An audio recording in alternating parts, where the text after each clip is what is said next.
I want to tell you the #1 best meal to clear out your arteries. I spent a lot of time talking about what not to eat. Today, we're going to talk about what to eat. This is going to be quite surprising for most of you because it's not going to follow the traditional American Heart Association idea of what you should be eating. To figure out what to eat, we have to really look at the layer of tissue that's exposed to the blood going through the arteries, and that's called the endothelial layer. It controls your blood pressure, both high and low.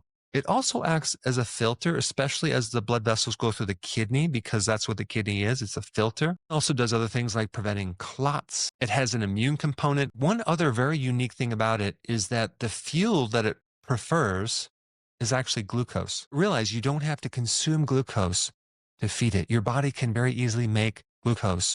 Because it uses glucose as the primary fuel, that means it also needs insulin to hold this glucose in, which means that inside of the artery is very susceptible to problems with insulin. The majority of the population has this insulin resistance problem. Why is that so important to know?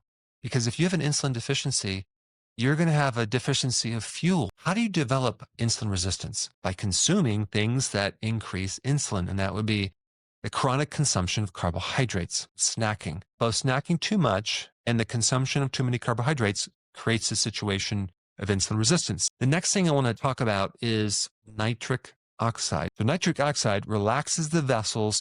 They help keep the arteries from becoming stiff. They really support that endothelial layer of the inside of the arteries. Vitamin D is another thing that triggers nitric oxide.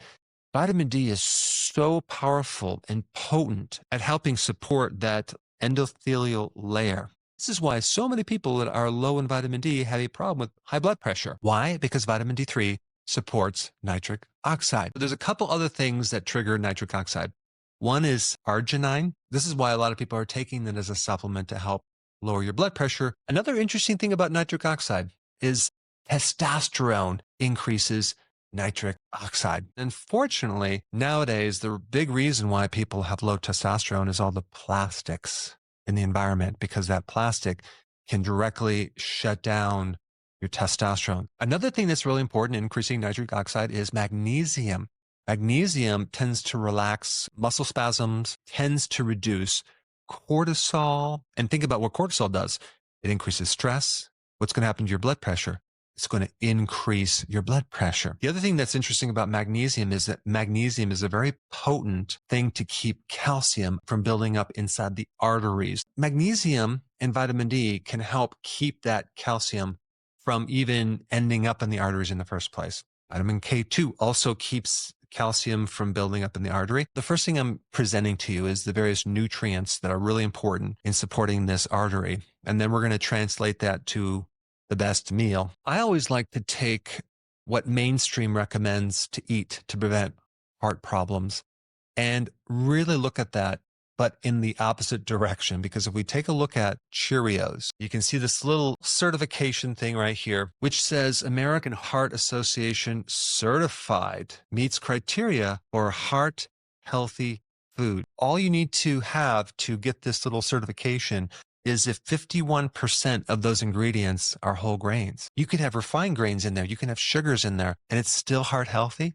I don't think so. I also need to show you another heart healthy thing that's recommended, seed oils. That's what they recommend. If we look at the mainstream recommendation, they basically recommend whole grains, unsaturated seed oils for the heart. Both of those items will start to raise insulin. We're also told to avoid saturated fat. Things with saturated fat have cholesterol, and that could damage the heart and clog our arteries. This is why people say you need to avoid red meat, but they're not against coconut oil. 1 teaspoon of coconut oil has more cholesterol than 7 ounces of a steak.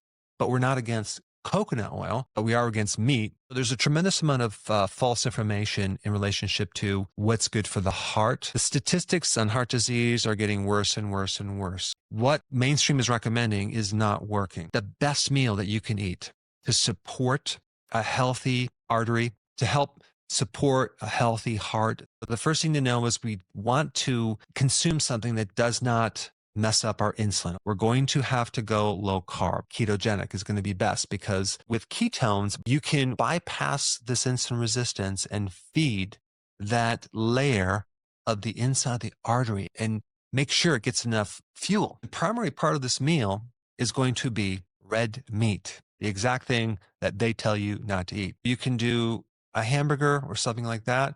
I would just make sure it's grass fed. If you're going to have a burger, I would highly recommend you melt some cheese on it. I would find some raw cheese because raw cheese is higher in vitamin K2. Red meat is also loaded with zinc, which will directly improve your testosterone. As far as how much, it could range anywhere from 6 ounces to 8 ounces. The mistake that a lot of people make is they start going plant-based protein that are not very bioavailable.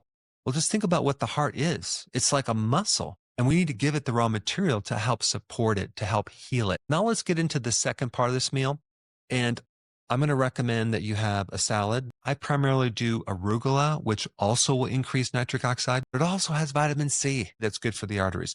It also has some vitamin E. The other thing that can help you is pumpkin seeds. Pumpkin seeds have high magnesium, high zinc, and selenium. Pumpkin seeds can increase nitric oxide. Maybe just take a handful of pumpkin seeds with your meal. The last thing I want to bring up is vitamin D. To support a healthy heart, there's nothing more powerful than the vitamin D3. It's virtually impossible to get your vitamin D from food unless you're an Eskimo and you're eating all this seal fat, which you're probably not. So you're going to have to get it from the sun. When you're getting the sun, get a lot of it, just don't get burnt. In the winter, you can't get it from the sun, so you're going to have to take it as a supplement. As a maintenance dosage, you need at least 10,000 IUs every single day. That will greatly help your heart and many other things. Thanks for watching, and I will see you in the next video.